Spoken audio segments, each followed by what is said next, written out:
Hello, my name is Risley Sam, CEO of RHS Financial in San Francisco, where we help tech professionals maximize equity, minimize taxes, and optimize their wealth.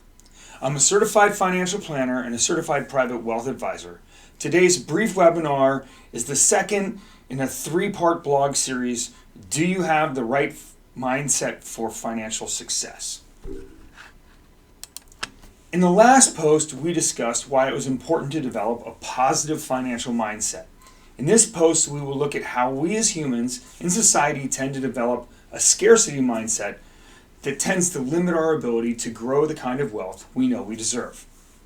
I will outline where the scarcity mind comes from, how to identify it, and offer some quick hacks to help you get past the scarcity mindset. Furthermore, I will outline how a scarcity mindset can affect your wealth and present a framework for financial success that I developed several years ago to help you identify where you are and how to move upwards in a positive manner. The scarcity mindset, it is real. What is a scarcity mindset?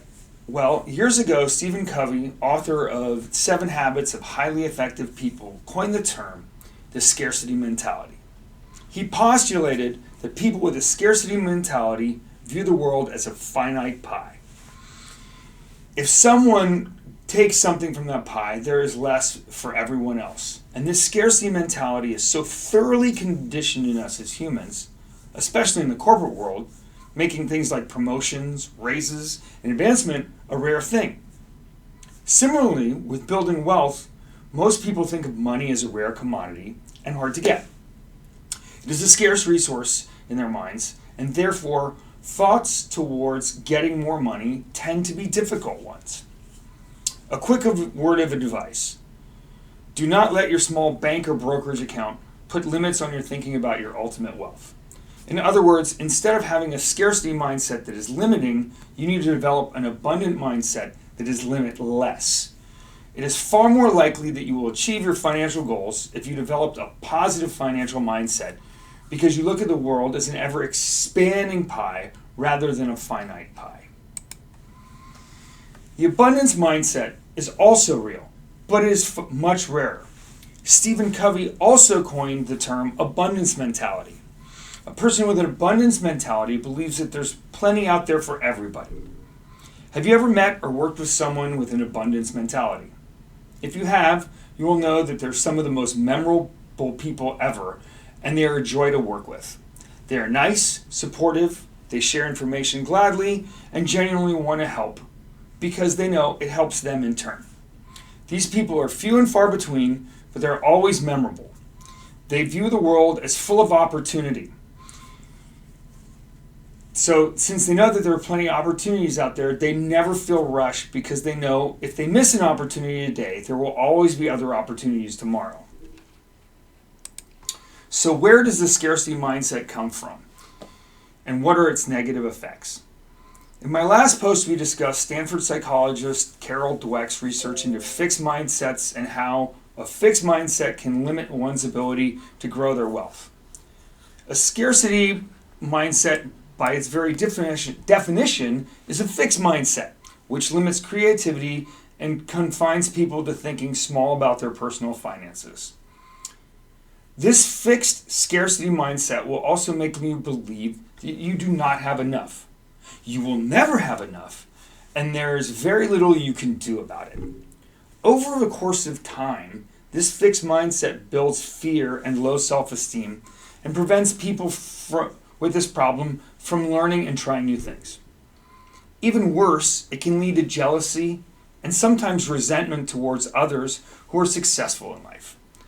This forces people with this mindset to draw comparisons with others, including friends and family. This is important, but if one ends up in a competition with these other people, they may very well end up having nothing that they want and everything that others wanted if they continue along this path. The result is a hollow outcome, and it serves no one. So how can I identify if I have a scarcity mindset? Well, first off, there are precious few of us who truly have a pure abundance mindset. So in all likelihood, you at least have some form of a scarcity mindset. The National Science Foundation states that the average human has between 12 to 60,000 thoughts a day, of which 80% are negative or at least trying to avoid something. With your mind working in such a negative way, it's hard not to have a scarcity mindset that is fixed and limits its growth. Ask yourself the following questions to see if you have a scarcity mindset. And remember, in order to grow, you need to be honest with yourself. Do I take financial or personal risks when I really want something? Do I give up when I do not get something I want and then lie to myself that I really didn't want it in the first place? Do I feel there is never enough success to go around? Do I hoard information or feel reluctant to contribute because by giving I may lose something? And do I compare my success to others and find myself lacking? So here are a few abundance mindset hacks you can start using today. In all likelihood, you have some scarcity mindset going on in your head. The good news is with only a little more effort you're currently expending, you can overcome some of the scarcity mindset that may be holding you back. You can stop being envious of others' success. Rather, be curious as to how they got to be successful. Stop thinking that only you have the issues you can understand. Many people have had similar issues to you and have overcome them easily. When things do not go your way, flip the experience on its head and learn from it. For example, if you didn't get the job you wanted, tell yourself why it was not a great fit and start searching for a better one. Stop rushing. Focus on what you want and develop a plan to get there. And finally, set goals, big goals, ones that if achieved, the outcome will change your life so much that they're worth sacrificing for. And finally, discover gratitude daily. Be thankful for what you have and don't worry about what you don't have yet. In what ways can a scarcity mindset affect the growth of wealth? Now let us turn to how a scarcity mindset can limit your ability to build the kind of wealth you know you deserve. From a wealth building perspective, a scarcity mindset can have a dramatic negative effect. If you're living paycheck to paycheck, it can seem impossible to save anything at all. It can cause people to take on debt in order to avoid missing out on something they want today, FOMO. It can make people be unwilling to share in rewards in the team setting, and this can be devastating to one's ability to get promoted. They can become jealous of what others have and covet the wrong things, which is the exact opposite of really building wealth. And it tends to make people create small goals.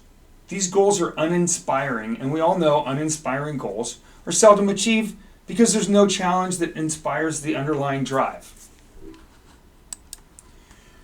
So how can an abundance mindset help me grow my wealth? Look for the positives in failure. When you fail, learn from it. Create more win-win scenarios, which will help get people on board with your plans and ideas. When you focus on what you have and what you want, you will not waste time or money chasing after things you don't want or need. You will create goals worthy of your time and effort that will change your life in a positive way. Also, it can reduce the fear of missing out because you realize there will always be other opportunities out there for you. So, I want to introduce the framework for financial success. Several years ago, I worked out the framework for financial success. It is a simple visual guide that outlines the scarcity versus abundance mindset in relation to building wealth. I will briefly introduce the model here in this post, and in my next post I'll walk through the model in more detail. In the middle of the quadrant, on the x-axis, we see the mindset is displayed. And on the y-axis, we see success is displayed. On the left-hand side of the grid, we see scarcity, and on the right, we see abundance. At the bottom of the chart, we see limitation, and at the top of the chart, we see financial freedom. And there are 4 distinct boxes in this quadrant chart. The objective of the chart is to become a wealth-repreneur. which is in the northeast quadrant. A wealthpreneur has an abundance mindset and has achieved financial freedom. And if you read this chart as intended, many people say the northwest quadrant, many people stay in the northwest quadrant their entire lives as a complacent missed opportunist, frustrated that they know they're not building the kind of wealth that they deserve. The good news, however, is that moving from the complacent missed opportunist to the wealthpreneur does not require much more effort on your part, but more of a mindset shift. So in my next blog post, I'll go through this model in more detail and show you how it can become a framework of financial success for you as well.